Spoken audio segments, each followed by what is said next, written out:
நாம யாரையெல்லாம் கல்வி கற்க விடாமல் தடுத்தோமோ அவங்கெல்லாம் கண்ணியம், பகுத்தறிவு, ஆட்சி, அதிகாரம், நல்ல வாழ்க்கைக்கான அடிப்படை உரிமை பெற படிச்சுக்கிட்டு இருக்காங்க.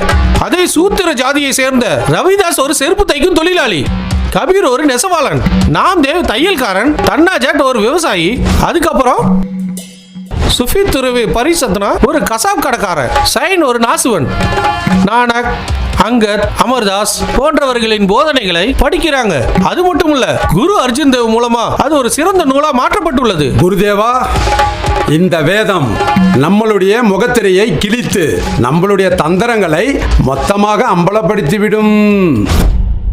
இதனால நம்ம பொய்களும் வஞ்சகங்களும் அவங்க கிட்ட எடுபடாது. அவங்க அறிவுபூர்வமா யோசிப்பாங்க. அப்புறம் அவங்க எல்லாம் சீக்கியர்களா மாறிடுவாங்க. அவங்க பேச்சை கேட்டு எல்லாம்